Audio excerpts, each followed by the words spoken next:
Jurassic World Evolution 3 launched today with 27 maps. A little bit more if you want to count the island generator, which has to be worth at least a handful. That's a lot of maps for release, but what are they, how big are they, and are they cool beans as the kids say?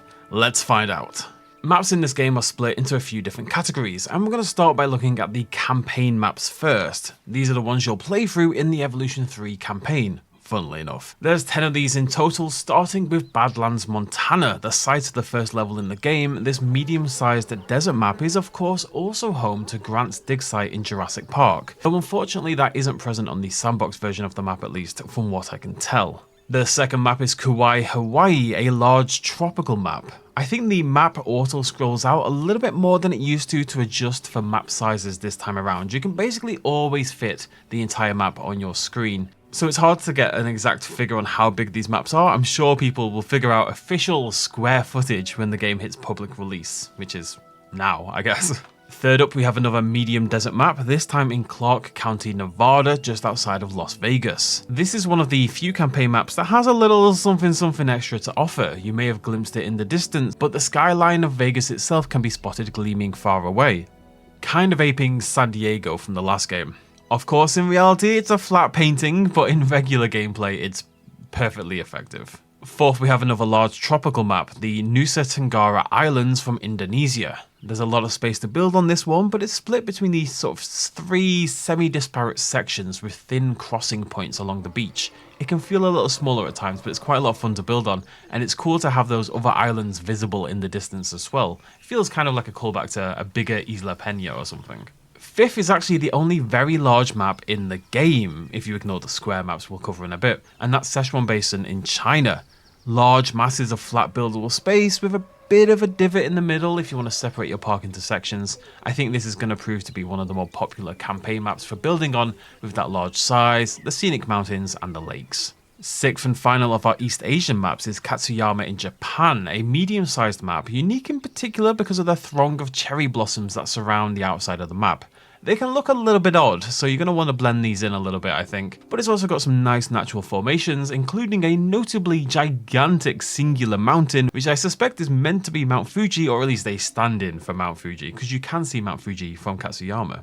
Our first sort of returning map is the medium Maltese map of San Albertus Island. It definitely feels a lot more like an actual island now, thanks to Evolution 3's much better grasp of verticality. Unfortunately, in Sandbox at least we don't have a natural lagoon this time, but I guess technically this is a slightly different location.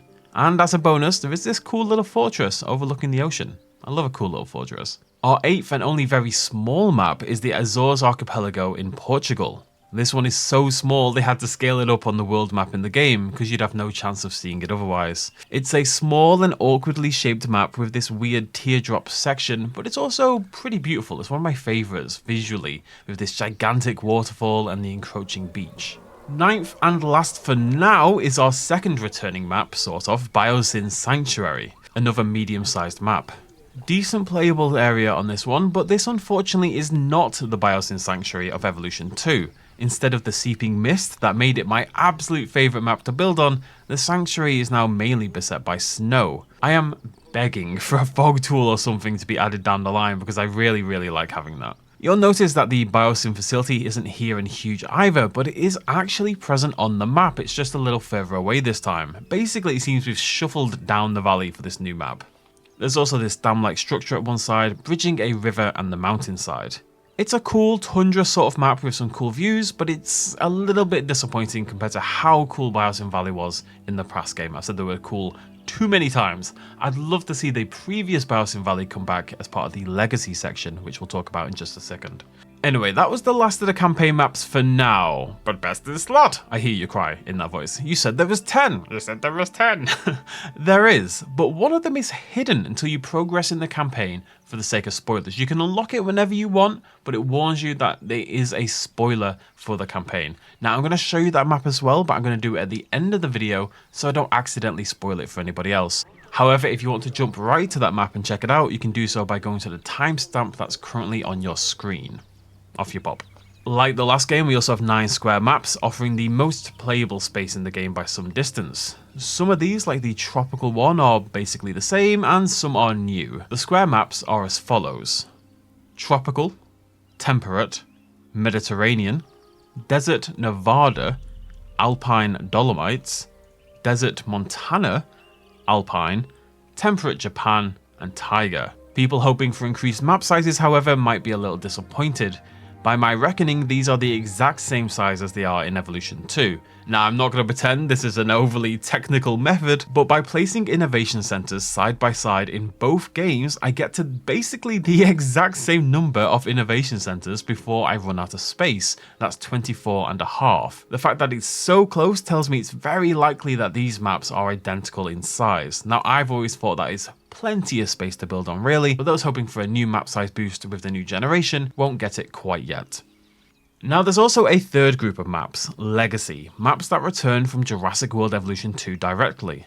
5 of these are the same as the 5 challenge maps in Evolution 2. That's Canada, Germany, the UK, Northwest USA, and Southwest USA. The maps are largely identical in shape, but they look a little different thanks to the new terrain and lighting abilities, and they've expanded a little because you can now flatten some of the more prominent cliffs. This part of the beach on the Germany map, for example, is greatly expanded, and in particular, if we shift over to the Southwest USA map, you can now flatten all those giant rocky outcrops if you want to, so you get a lot more space. It's a pretty huge map. The other 3 Legacy maps in Evo 3 are from 2's Chaos Theory. That's Isla Nublar 1993, complete with waterfall landing area, Isla Sorna with the parachute, the worker village, the runway, and Isla Nublar 2015 with the monorail entrance and the command center again. These maps are nigh on identical to their previous versions. The other Chaos Theory maps, that's San Diego and Sierra Nevada, they've both been cut, and every campaign Sandbox map from Evo 2 has also been cut, save for the 2 that sort of reappear in Evolution 3's campaign. Finally, we have the Island Generator. This JPOG-esque late game edition definitely got people excited, and I see a lot of fun potential with it, even if it is not quite there for me yet. It functions largely the same initially as it did in JPOG, with sliders for shape, mountains, water, and trees.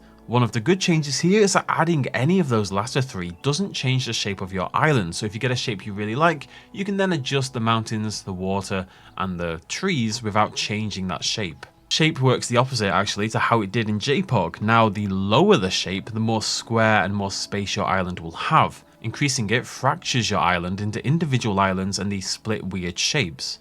And it's worth noting, if you make an island you particularly like, you can share an island code as well so other people can play on the same one. It's undeniably a really cool feature and one I'm really looking forward to using, but my problem is it's just a teeny tiny bit limited. The outskirts of your land are the outskirts of your map. There's no extending further into the ocean or the waterways that cut through your island mass. The land you have at the start is the land you build on.